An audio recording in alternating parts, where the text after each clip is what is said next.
안녕하세요. 김영석입니다. 사람들은 제게 묻곤 합니다. 교수님, 어떻게 하면 그렇게 오랫동안 평온하게 그리고 지혜롭게 살 수 있습니까?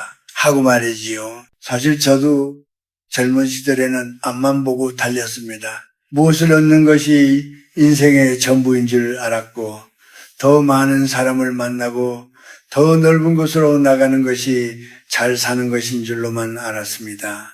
하지만 70이 되고 80이 되고 이제 100년이라는 세월의 고개를 넘어서 보니 비로소 깨닫게 되는 진실들이 있습니다. 인생이란 마치 긴 여행과 같아서 초년에는 짐을 채우며 올라가지만 종착지에 가까워질수록 그 짐을 하나 둘 내려놓아야만 비로소 평안해질 수 있다는 사실입니다. 특히 70세라는 나이는 인생의 아주 중요한 분기점입니다. 공자께서는 이른을 종신총신이라 하여 마음이 하고 싶은 대로 해도 법도에 어긋나지 않는 나이라 하셨지요. 그러나 이것은 저절로 되는 것이 아닙니다. 내 마음의 그릇을 깨끗이 비우고 가지 말아야 할 곳과 가야 할 곳을 엄격히 구분할 줄 아는 지혜가 있을 때 비로소 가능한 경지입니다. 오늘 제가 여러분께 드리고 싶은 이야기는 조금은 무거울지도 모릅니다. 나이 이른에 절대 가지 말아야 할 세 곳에 대한 이야기니까요. 어떤 이들은 이 나이에 못 갈 곳이 어디 있느냐고 반문하실지도 모르겠습니다. 하지만 제가 지켜본 수많은 삶 속에서 노년의 불행은 대개 가지 말아야 할 곳에 발을 들이는 것에서 시작되었습니다. 그것은 단순히 지리적인 장소를 말하는 것이 아닙니다. 우리 영혼을 갉아먹고 평생 쌓아온 복을 깎아먹으며 끝내 원치 않는 어비를 짊어지게 만드는 그런 어두운 에너지가 깃든 곳들을 말합니다. 나이가 든다는 것은 신체적으로 쇠약해지는 과정이 아니라 영혼이 투명해지는 과정이어야 합니다. 젊었을 때는 흙탕물 속에서도 헤엄칠 힘이 있지만 이른의 영혼은 작은 얼룩에도 쉽게 오염되기 마련입니다. 내가 무심코 찾아간 그곳에서 나눈 대화 한마디, 내가 머물렀던 그 자리에 남겨진 감정의 찌꺼기들이 결국 나의 노년을 초라하게 만듭니다. 여러분, 우리는 이제 성장이 아니라 성숙을 이야기해야 합니다. 성숙한 인간은 자신의 발걸음이 어디로 향해야 할지, 그리고 어디에서 멈춰야 할지를 정확히 아는 사람입니다. 남들이 가니까 나도 가고, 심심하니까 가고, 예전부터 갔으니까 가는 그런 관성적인 삶은 이제 멈추어야 합니다. 그것이 바로 내 몸과 마음을 지키고 자식들에게 짐이 되지 않으며 하늘이 허락한 남은 시간을 가장 아름답게 마무리하는 유일한 길입니다.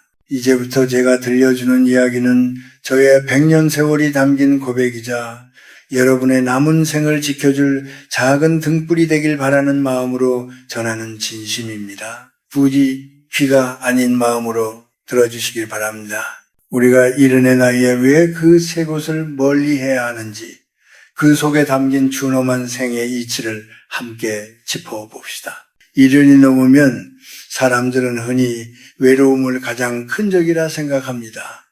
그래서 자꾸만 사람이 많은 곳, 북적이는 곳을 찾아가려 애쓰지요.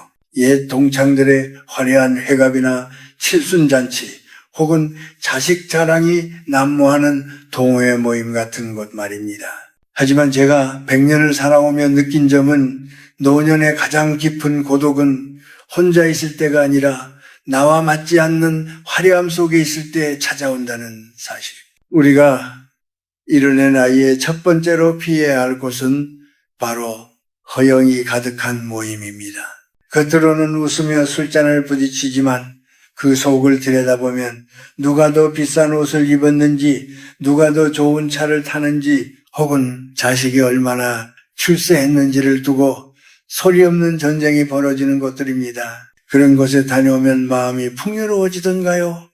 아니면 왠지 모를 허탈감과 비교하는 마음 때문에 밤잠을 설치게 되던가요?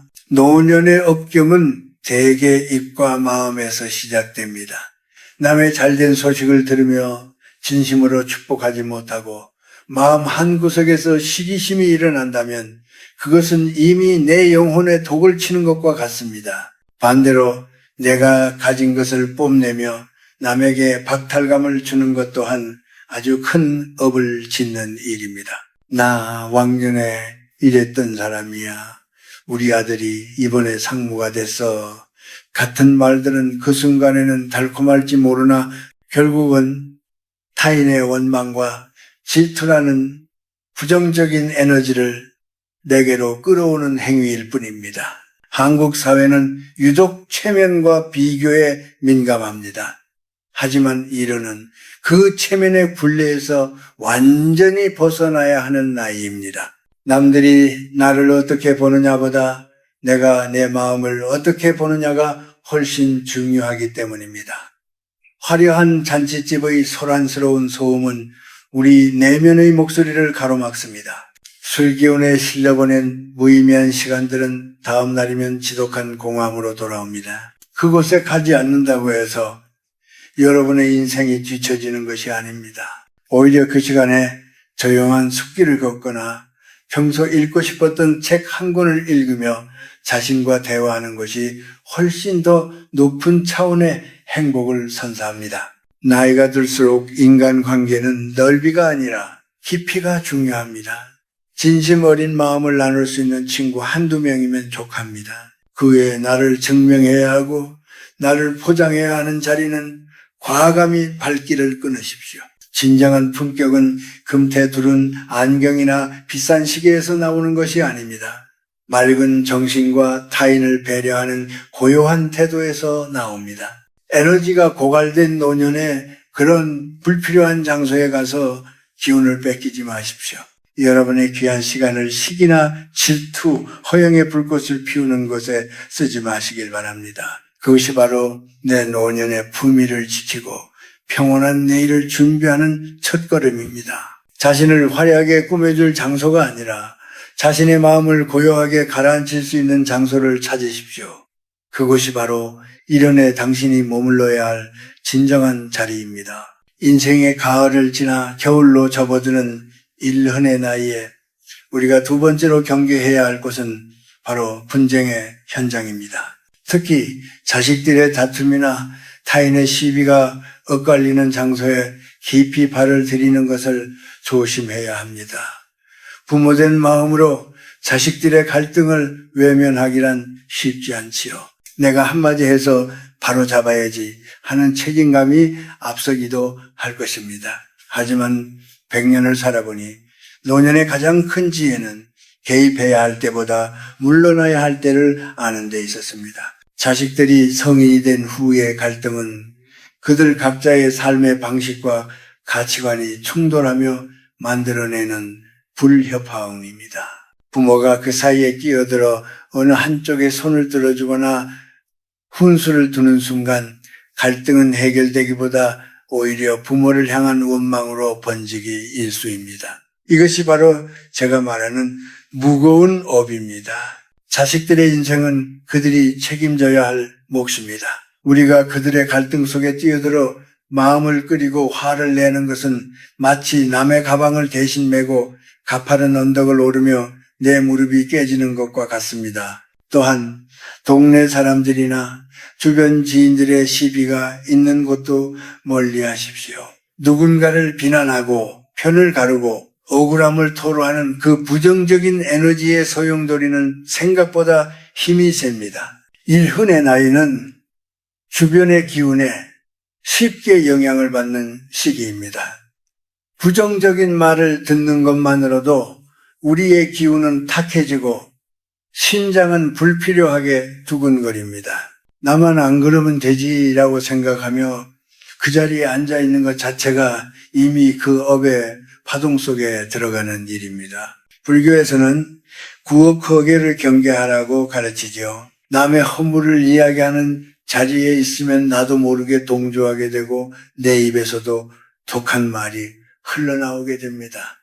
노년의 입술은 지혜를 전하고 축복을 빌어주는 데 써야지 누군가의 시시비비를 가리는 칼날이 되어서는 안 됩니다. 내가 내뱉은 날카로운 말 한마디는 결국 부메랑이 되어 내 노년의 평화를 깨뜨리고 내 자식들에게까지 그 영향을 미치게 됩니다. 여러분, 침묵의 가치를 아는 노년이 참으로 아름답습니다. 자식이 갈등을 겪고 있다면 조용히 기도로 응원하고 타인이 시비를 걸어오면 그저 미소 짓고 자리를 피하십시오. 그것은 비겁함이 아니라 생의 이치를 깨달은 자의 여유입니다. 내가 비워둔 그 갈등의 자리에 시간이 흐르면 스스로 해결의 꽃이 피어날 때가 많습니다. 내가 억지로 해결하려 들수록 실타래는 더 엉키기 마련입니다. 나이가 들어서 대접받고 싶다면 먼저 내 마음의 평정심을 유지해야 합니다. 억울한 일이 생겨도 그럴 수도 있겠지 하고 넘길 수 있는 넉넉함이 필요합니다. 굳이 내 옳음을 증명하려 애쓰지 마십시오. 세월이 흐르면 진실은 밝혀지게 되어 있고 내가 지킨 고요함은 내 얼굴에 인자한 주름으로 남게 될 것입니다. 내면의 평화를 해치는 모든 소란스러운 것으로부터 발길을 돌리십시오. 여러분의 에너지를 남의 싸움을 구경하거나 참견하는 데 낭비하지 마십시오. 그 대신 자신의 내면을 돌보고 용서하지 못한 사람이 있다면 조용히 마음속에서 방생해주는 시간을 가지시길 바랍니다. 그것이 바로 자식에게는 든든한 버팀목이 되고 자신에게는 평온한 노후를 선물하는 길입니다. 이른의 나이에 우리가 마지막으로 피해야 할 곳은 눈에 보이는 장소라기보다 우리 마음속에 깊이 박힌 과거의 그림자입니다. 특히 왕년에 화려했던 시대를 추억하며 현재의 초라함을 자책하게 만드는 장소, 혹은 과거에 나에게 상처를 주었던 사람이나 기억이 머무는 곳을 다시 찾아가는 일을 멈추어야 합니다. 많은 이들이 나이가 들면 옛날 이야기를 하며 시간을 보냅니다. 내가 젊었을 때는 이랬는데 그때 그 사람이 나에게 그렇게만 안 했어도 라며 흘러간 강물을 붙잡으려 애를 쓰지요. 하지만 여러분, 100년을 살아보니 분명해지는 것이 있습니다. 과거는 이미 지나간 손님일 뿐이며 그 손님을 붙잡고 앉아 현재를 낭비하는 것만큼 어리석은 일은 없다는 사실입니다. 일흔이라는 나이는 이제 뒤를 돌아보는 시간이 아니라 내 앞에 남은 생의 조각들을 얼마나 맑고 투명하게 닦아낼 것인가를 고민해야 하는 시간입니다. 과거의 영광이 깃든 곳에 자주 발걸음을 하다 보면 현재의 내 모습이 자꾸만 작아 보이고 비참해지기 마련입니다. 그것은 스스로를 고문하는 것과 다를 바 없습니다. 더욱 위험한 것은 원망의 장소를 서성이는 것입니다. 나에게 금전적인 손해를 입혔던 사람, 내 자존심을 짓밟았던 이들과 연관된 곳을 찾아가거나 그 기억을 되새기는 행위는 내 영혼에 스스로 상처를 내는 일입니다. 언젠가는 복수하리라 혹은 사과라도 받아야겠다는 마음으로 그 언저리를 맴도는 순간 여러분의 노년은 빛을 잃고 맙니다. 원망은 무거운 돌덩이와 같아서 그것을 품고 있으면 결코 평온의 바다로 나아갈 수 없습니다.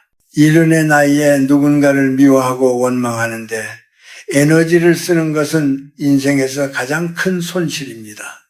그것은 나의 복을 깎아먹고 내 몸의 병을 키우는 지름길입니다. 설령 누군가 나를 모욕하거나 무시했다 하더라도 그것은 그 사람의 업일 뿐 나의 것이 아닙니다. 내가 그 모욕을 마음으로 받아들여 하루 종일 곱씹는 순간 비로소 그 모욕은 나의 업이 됩니다. 저는 여러분께 제안하고 싶습니다. 이제는 기억의 정리를 시작하십시오. 서랍 속에 쌓인 낡은 물건을 버리듯 내 마음을 무겁게 하는 과거의 장소와 인연들을 하나씩 놓아주는 것입니다. 그때는 그랬지. 하지만 지금은 괜찮다. 라고 스스로를 다독여야 합니다. 우리가 집중해야 할 곳은 30년 전의 전성기가 아니라 지금 내 눈앞에 놓인 따뜻한 찻잔과 창가로 들어오는 햇살입니다. 과거에 나를 내려놓을 때 비로소 현재의 내가 보입니다. 이르는 인생의 황혼기가 아니라 불필요한 집착의 껍질을 벗고 알맹이만 남는 가장 아름다운 시기입니다. 억울함도 후회도 자만심도 모두 그 자리에 두고 오십시오. 발걸음을 가볍게 하십시오. 과거에 감옥에서 걸어 나와 현재라는 광장으로 향할 때 여러분의 노년은 비로소 자유로워질 것입니다. 여러분의 소중한 남은 생을 죽은 과거의 무덤 위에서 보내지 마십시오. 살아있는 오늘 그리고 더 맑아질 내일을 위해 마음의 문을 활짝 여시길 바랍니다. 그것이 진정으로 나를 사랑하고 보호하는 길입니다. 이제 이야기를 맺을 시간이 되었습니다. 일흔이라는 나이에 우리가 왜 허영의 자리, 분쟁의 장소, 그리고 과거의 무덤을 멀리해야 하는지 이제는 조금 이해가 가시는지요? 제가 100년 넘는 세월을 살아보니 인생에서 가장 소중한 자산은 통장의 잔고도 자식의 성공도 왕년의 명예도 아니었습니다. 그것은 바로 내 마음의 평정심이었습니다. 저녁에 눈을 감을 때 내 마음에 한 점의 부끄러움이나 미움이 없고 아침에 눈을 뜰 때 그저 살아있음에 감사할 수 있는 그 상태 말입니다. 노년의 삶은 흔히 황혼에 비유되곤 합니다. 하지만 황혼은 단순히 해가 지는 시간이 아닙니다. 낮 동안에 뜨거웠던 열기가 가라앉고 세상이 가장 아름다운 색으로 물드는 시간입니다. 이 시간을 아름답게 보내기 위해 우리는 몇 가지 실천을 해야 합니다. 첫째로, 물건이든 인간관계든 내게 맞지 않는 것은 과감히 정리하십시오. 이른이 넘어서도 무엇인가를 소유하려 애쓰는 것은 영혼을 무겁게 할 뿐입니다. 오래된 훈장이나 상장, 입지도 않는 옷들, 그리고 만나고 나면 기운만 빠지는 인연들을 하나둘 정리해 보십시오. 비워진 그 자리에 비로소 고요한 평화가 찾아올 것입니다. 둘째로, 입술을 닫고 귀를 열되 오직 선한 것만 담으십시오. 타인의 잘못을 지적하거나 훈계하고 싶은 유혹이 들 때마다 숨을 크게 한번 들이마셔 보십시오. 내가 하는 말이 누군가에게 상처가 되지는 않을지 혹은 내 품격을 깎아내리지는 않을지 생각해야 합니다. 대신 고맙다, 미안하다, 참 좋다라는 따뜻한 말을 자주 건네십시오.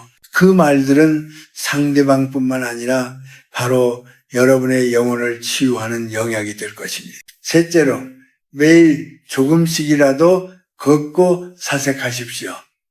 거창한 운동이 아니어도 좋습니다. 내 발바닥이 땅에 닿는 느낌을 온전히 느끼며 걷는 그 시간은 우주와 내가 소통하는 신성한 시간입니다. 자연의 변화를 관찰하며 그 속에서 생의 순리를 배우십시오. 꽃이 피고 지는 것이 자연스럽듯 우리 몸이 늙고 기운이 쇠하는 것 또한 거스를 수 없는 아름다운 섭리임을 받아들여야 합니다. 혹시 누군가 여러분을 무시하거나 노인이라고 소외시키더라도 절대 노여워하지 마십시오. 그것은 그 사람의 부족함이지 여러분의 가치가 낮은 것이 아닙니다. 구름이 지나간다고 해서 하늘의 본질이 변하지 않듯 타인의 시선에 일일비하지 않는 단단한 자아를 가지시길 바랍니다. 일흔의 당신은 그 자체로 충분히 고귀하고 존엄한 존재입니다. 여러분, 죽음은 두려운 것이 아닙니다. 정말 두려운 것은 살아있는 동안 내 영혼이 시들어가는 것이고 죽는 순간까지 미움과 집착의 끈을 놓지 못하는 것입니다. 마지막 숨을 내뱉는 순간 참 좋은 인생이었다, 참 고마운 삶이었다라고 웃으며 말할 수 있다면 그것이 바로 최고의 성공입니다. 오늘 제가 드린 이 소박한 권고들이 여러분의 남은 여정에 작은 지팡이가 되길 바랍니다. 세 곳의 독한 장소를 피하고 내면의 맑은 샘물을 길어 올리며 사십시오.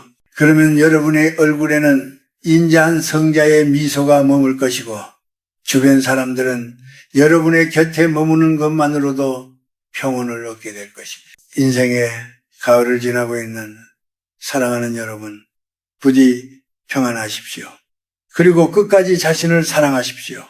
여러분의 삶은 여전히 눈부시게 아름답습니다. 감사합니다.